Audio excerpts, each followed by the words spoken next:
Now that the bunnies have their own space, we can really customize it. And a big thank you to Small Pet Select for sponsoring today's video. Now let me show you what I have in mind for this room. As a big green lover, of course, we have to give this room some color, and I wanted to do it by giving it an accent wall. Then, inspired by many other creators, specifically the Lexi Bunch, we're going to be building the rabbits a shelf with 2 ramps up to the window so that they can really take in the view. And then underneath, I'm going to rebuild their dig box they once had, add in some cute decor for the bunnies, and hopefully when we're done, we'll have a completely new room for them. A Dutch door was an idea I had to replace our baby gate that no longer fit in our door frame. My idea was to chop our current door in half, and thanks to my boyfriend and his dad, they made my vision come to life. We marked out where we wanted the cut to be and also put a layer of painter's tape, which helped prevent the wood from tearing and chipping, and I really couldn't have asked for a better cut.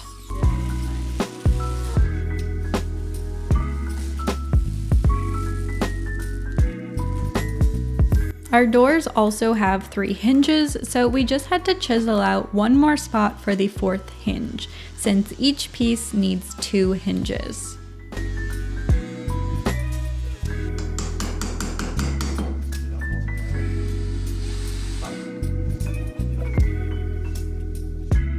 Now, like a standard door, it was hollow, so we filled it with a piece of wood. I added some wood filler, sanded it, and then painted it to complete it.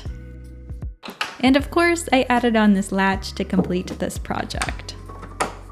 Now we have a fully functioning Dutch door. So in the day, I can have the top open to see the bunnies, but also prevent them from coming out and the cats from going in. And of course, when latched, it also works like a regular door.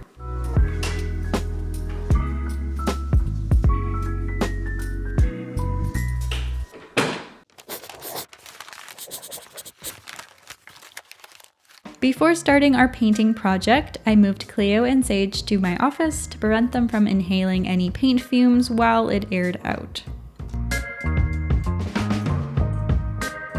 When it came time to picking the color, this took us a while because I had a very specific color in mind, so I had looked at a bunch of paint chips.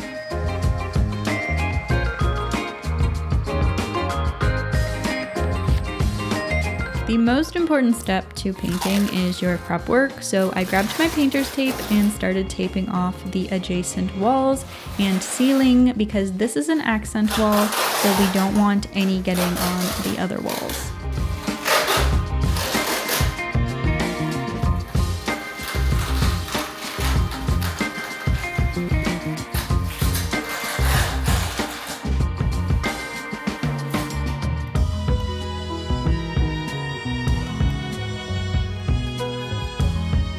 It was also still a nice day, so I could have the window open for extra ventilation.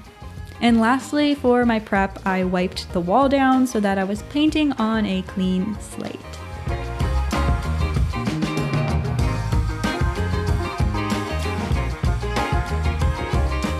Now for the paint reveal. We went with Bear's Gallery Green, which I was really nervous about at first, but as soon as it went on the wall, I was in love with it. I always start out with a paintbrush and I go around the perimeter of the wall to get into any areas that a paint roller just can't get into.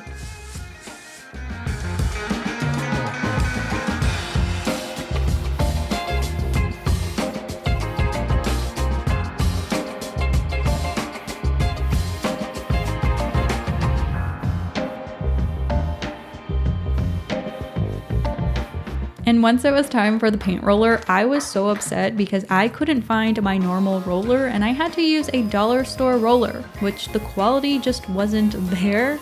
You want to have even pressure when painting, and any pressure I put on this roller would just bend the metal, so the first coat was truly a struggle.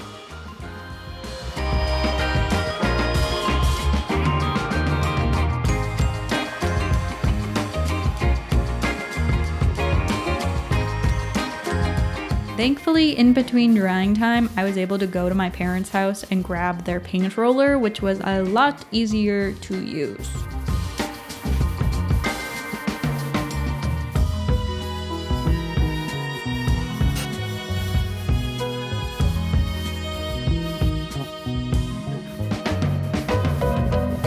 And then it came time for the most satisfying part, the tape peeling. There were a couple of spots the paint bled through, but we have some of the white paint for the walls left over, so I'll use that to touch it up eventually.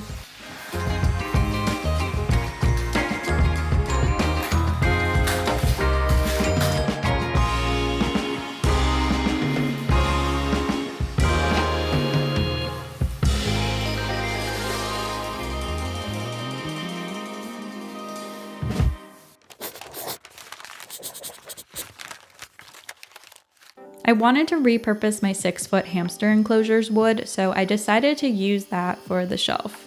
This wood was 2 feet wide, which I thought was a little too wide for their shelf, so my boyfriend cut it down to 15 inches instead.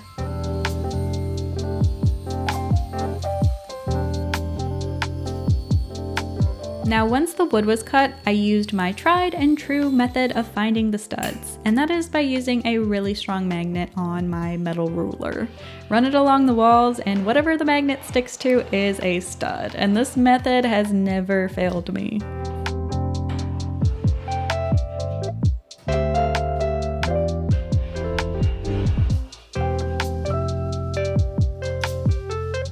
Then I needed to decide how tall I wanted the shelf. I decided to have it just under the window so it wasn't too high. Then I marked a line straight across the wall so I'd be able to line my brackets up and they'd be all the same height.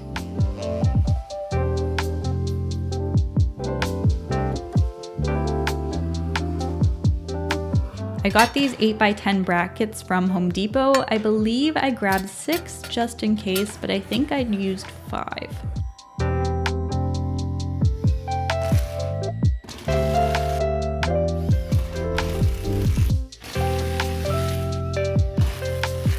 Then it was time to attach the shelf to the brackets. Now, as you can see on the left, this wood was never very straight to begin with, but the brackets helped fix that.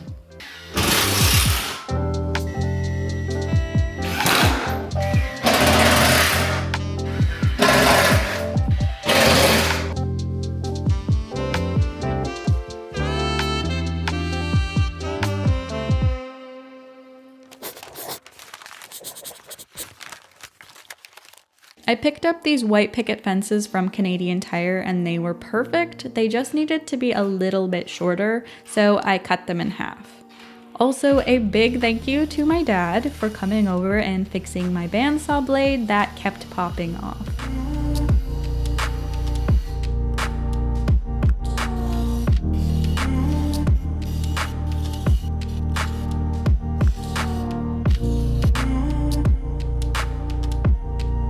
Then we cut the pieces of the ramps, one being shorter than the other.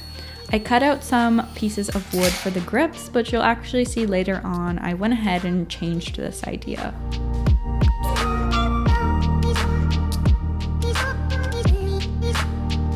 Now it was time to attach the fence pieces onto the shelf and ramps. I decided to use nails instead of screws, which I found was a lot easier.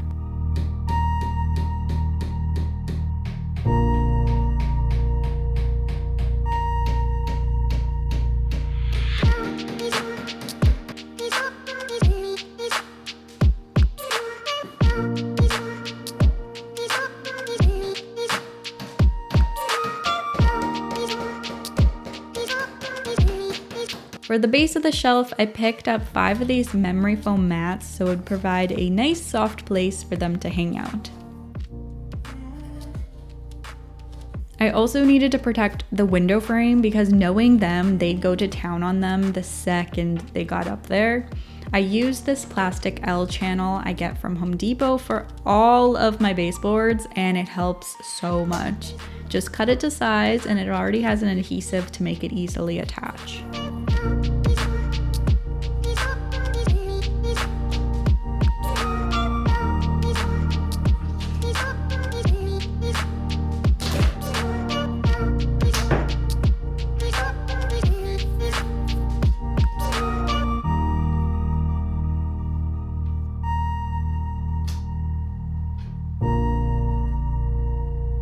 Finally, we decided to add some 2x4s the same height of the shelf for extra support, and we also added one underneath the long ramp, so this thing is sturdy. For the ramps themselves, I actually found this doormat I cut to size and just glued on instead. That way they don't slide at all trying to go up or down, and on the other ramp, I just cut it in strips. This ramp is also attached to their 2-story hideout.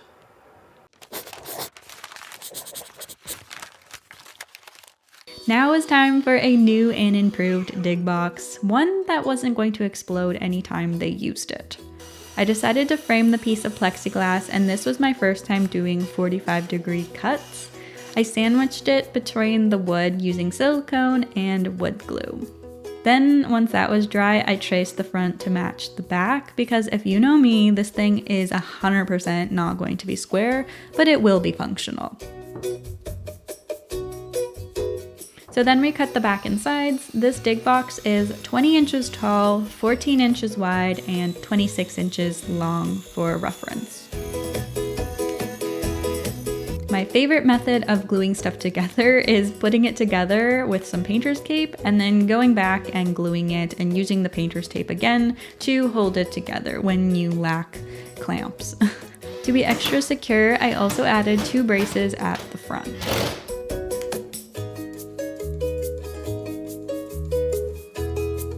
Then all that was left was to glue down the base and add in some digging substrate.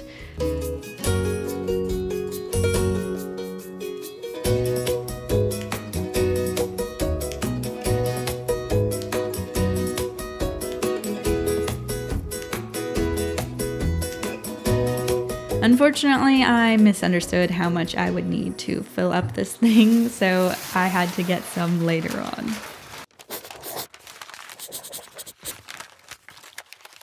We took a trip to IKEA, and I decided I wanted to get one of their small carts for between the closet and door so that I could store any of their cleaning supplies, treats, or toys.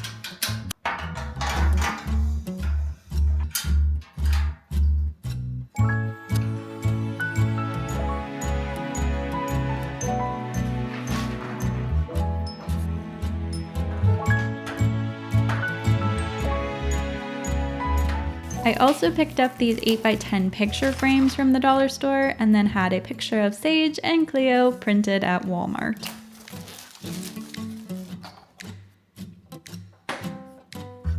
I'm not the best at hanging pictures, so I tried the method where you use paper the same size as your guide of where you're going to hang them, and I think it worked out pretty well. And then just in time, our package from Small Pet Select came. So I set up their Habitat Hideout Castle and matching wooden bridge to place beside the dig box to provide a way in and out of the box.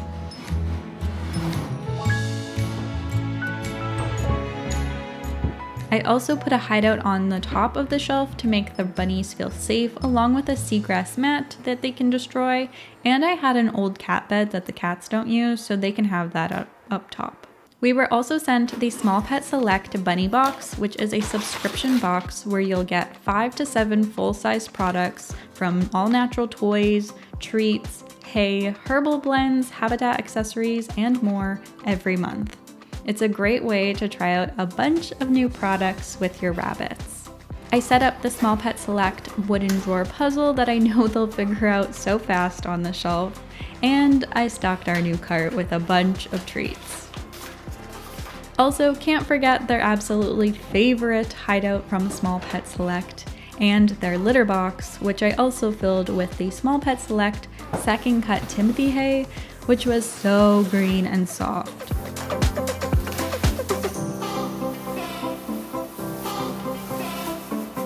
And of course, I topped that off with a flower forage tray.